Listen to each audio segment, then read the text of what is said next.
ಹೇಳ್ತಾ ಇದ್ದಾರೆ. ಅಭಿವೃದ್ಧಿ ಕೆಲಸಗಳಿಗೆ ದುಡ್ಡಿಲ್ಲ, ಖಜಾನೆ ಖಾಲಿ ಆಗ್ಬಿಟ್ಟಿದೆ, ಸರ್ಕಾರ ಪಾಪರ ಆಗ್ಬಿಟ್ಟಿದೆ. ಬಿಜೆಪಿಯವರು ಮಾಡ್ತಕ್ಕಂಥದ್ದು ಬರೀ ಸುಳ್ಳು. ವಿರೋಧ ಪಕ್ಷದವರು ಇದಾರಲ್ಲ, ನಾವು 5 ಗ್ಯಾರಂಟಿ ಯೋಜನೆಗಳನ್ನ ಮಾಡಿ ಖಜಾನೆ ಎಲ್ಲ ಖಾಲಿ ಆಗ್ಬಿಟ್ಟು ಈ ಸರ್ಕಾರ ಪಾಪರ ಆಗ್ಬಿಟ್ಟಿದೆ, ದುಡ್ಡಿಲ್ಲ. ನಾನು ನಿಮಗೆ ಒಂದು ಮಾತನ್ನ ಹೇಳಲಿಕ್ಕೆ ಬಯಸ್ತಾ ಇದ್ದೇನೆ. 2024-25ರಲ್ಲಿ ನಮ್ಮ ಬಜೆಟ್ ಗಾತ್ರ 3,71,000 ಕೋಟಿ. 25-26ನೇ ವರ್ಷಕ್ಕೆ ಬಜೆಟ್ ಗಾತ್ರ 4,09,000 ಕೋಟಿ. ಅಂದ್ರೆ ಸುಮಾರು 38,000 ಕೋಟಿ ಜಾಸ್ತಿ. ಪಾಪರಾಗಿರ್ತಕ್ಕಂಥ ಸರ್ಕಾರದಲ್ಲಿ ಬಜೆಟ್ ಗಾತ್ರ ಜಾಸ್ತಿ ಆಗಕ್ಕೆ ಸಾಧ್ಯ ಆಯ್ತಿಲ್ಲ. ಅಷ್ಟೇ ಅಲ್ಲ, ಕಳೆದ ವರ್ಷ ಕ್ಯಾಪಿಟಲ್ ಎಕ್ಸ್ಪೆಂಡಿಚರ್ ಸೃಷ್ಟಿ ಮಾಡ್ತಕ್ಕಂಥದ್ದು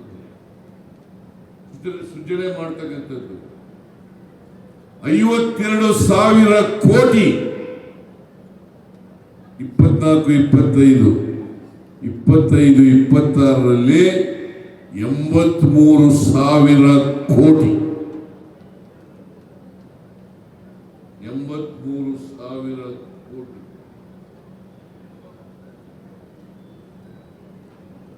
ಗ್ಯಾರಂಟಿ ಯೋಜನೆಗಳಿಗೆ ಹಣ ಖರ್ಚು ಮಾಡಿ ಅಭಿವೃದ್ಧಿ ಕೆಲಸಗಳಿಗೆ ದುಡ್ಡಿಲ್ಲ ಅಂತ ಅನ್ನೋದಾದ್ರೆ ಇಷ್ಟೊಂದು ಸುಮಾರು 31,000 ಕೋಟಿ ರೂಪಾಯಿಗಳನ್ನ ಕ್ಯಾಪಿಟಲ್ ಎಕ್ಸ್ಪೆಂಡಿಚರ್ಗೆ ಖರ್ಚು ಮಾಡಕ್ಕೆ ಸಾಧ್ಯ ಆಯ್ತಿತ್ತ? 2 ತರದ ಖರ್ಚುಗಳಿದ್ದಾವೆ. ಒಂದು ರೆವಿನ್ಯೂ ಎಕ್ಸ್ಪೆಂಡಿಚರ್, ಇನ್ನೊಂದು ಕ್ಯಾಪಿಟಲ್ ಎಕ್ಸ್ಪೆಂಡಿಚರ್.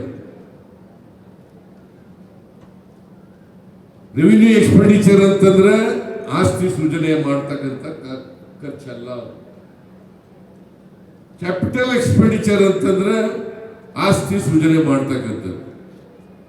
ಇದ್ರ ಜೊತೆಗೆ ಸುಮಾರು 50,000ಕ್ಕೂ ಹೆಚ್ಚು ಕೋಟಿ ರೂಪಾಯಿಗಳನ್ನ 50,000ಕ್ಕೂ ಹೆಚ್ಚು ಕೋಟಿ ರೂಪಾಯಿಗಳನ್ನ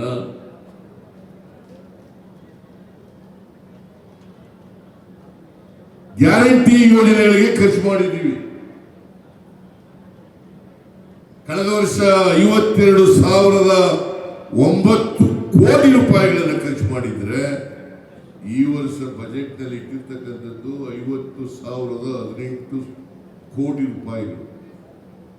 50,018 ಕೋಟಿ ರೂಪಾಯಿ ಅಂದ್ರೆ ಸುಮಾರು 133 ಕೋಟಿ ರೂಪಾಯಿಗಳನ್ನ ಅಭಿವೃದ್ಧಿಗೆ ಇಟ್ಟಿದ್ದೇವೆ.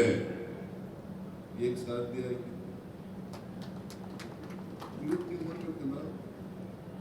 ನಮ್ಮ ಕಾರ್ಯಕರ್ತರು ಅರ್ಥ ಮಾಡ್ಕೋಬೇಕು ಇದನ್ನ. ಹೇಗೆ ಬಿಜೆಪಿಯವರು ಸುಳ್ಳು ಹೇಳ್ತಾ ಇದ್ದಾರೆ,